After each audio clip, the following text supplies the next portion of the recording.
Vote के लिए नहीं देंगे रिश्वत, चाय भी नहीं पिलाएंगे। गडकरी के ऐलान से बीजेपी में मची खलबली। आखिर गडकरी के बयान को क्यों माना जा रहा है पीएम मोदी के खिलाफ? अपने चुनाव में गडकरी नहीं लगवाएंगे बैनर और पोस्टर। नितिन गडकरी के बयान एक बार फिर से मोदी सरकार को परेशान कर रहे हैं। वैसे गडकरी के निशाने पर सीधे सीधे उनकी अपनी पार्टी नहीं होती, लेकिन संकेतों में वो जो बात गडकरी हाईकमान को लेकर कह जाते हैं, उससे बीजेपी हाईकमान हिल जाता है और इसी के चलते गडकरी को नुकसान भी हुआ है। पार्टी अध्यक्ष जेपी नड्डा ने उन्हें संसदीय बोर्ड से बाहर कर दिया है। चुनाव समिति में भी गडकरी को जगह नहीं दी गई। गडकरी के जूनियर देवेंद्र फडणवीस को आगे बढ़ाया गया, लेकिन गडकरी पर इसका कोई असर नहीं पड़ रहा है। देश में 5 राज्यों में विधानसभा चुनाव की तैयारी चल रही है। इस बीच नितिन गडकरी ने जो बयान दिया है उससे बीजेपी एक बार फिर हिल गई है, क्योंकि एक और बीजेपी चुनावी राज्य को बैनर पोस्टर से पाटने में लगी हुई है, तो दूसरी ओर गडकरी ने साफ कर दिया है कि वो चुनाव में बैनर पोस्टर न लगाएंगे, न ही चाय पानी पिलवाएंगे। गडकरी ने कहा जिसको वोट देना है वो खुद ही आकर देगा, जिसको नहीं देना है वो नहीं देगा। दरअसल गडकरी महाराष्ट्र के वासिम में 3 राष्ट्रीय राजमार्ग परियोजनाओं के उद्घाटन के बाद बोल रहे थे और इस दौरान उन्होंने एक तरह से पार्टी के खर्चीले चुनाव अभियान को ही अपने निशाने पर ले लिया। उन्होंने कहा कि चुनाव प्रचार प्रसार के दौरान बड़े बड़े होर्डिंग लगवाए जाते हैं, कई लोग वोटर को पैसा खिलाते हैं, लेकिन मेरा मानना है कि इलेक्शन केवल लोगों के बीच विश्वास पैदा करके जीते जाते हैं।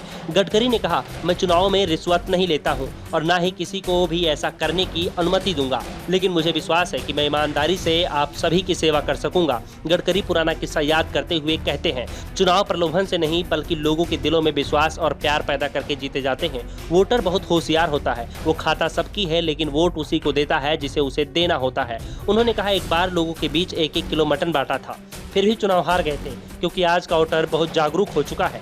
गडकरी के बयान से एक बार पार्टी फिर से असहज दिखाई दे रही है। वैसे इस महीने ये दूसरा मौका है जब गडकरी के बयान से पार्टी परेशान दिख रही है। इससे पहले राजस्थान में बीजेपी की परिवर्तन यात्रा को हरी झंडी दिखाते हुए गडकरी ने कहा था, हमारे एक शायर बहुत बड़ी शायरी कहते थे, यह मैं किसी को कह नहीं रहा हूँ। वो कहते थे, इधर गधे उधर गधे, सब तरफ गधे ही गधे, अच्छे घोड़ों को नहीं है घास, गधे खा रहे हैं चमनप्राश। समझने वाले को इशारा काफी होता है। इशारा हाईकमान की ओर ही था और वसुंधरा के पक्ष में ये बयान गडकरी ने दिया था, जिन्हें बीजेपी ने सीएम उम्मीदवार घोषित नहीं किया है। वैसे नितिन गडकरी ने जो बयान महाराष्ट्र में दिया है और उन्होंने दावा किया है कि वो प्रचार में ज्यादा खर्च नहीं करेंगे, उस पर भी सवाल उठ रहे हैं। इस समय बीजेपी हाईकमान जिस तरह से सीनियर नेताओं के टिकट काटने में जुटी हुई है, उसके बाद ये सवाल भी पूछा जा रहा है कि नितिन गडकरी को बीजेपी में लोकसभा का टिकट मिलेगा या नहीं।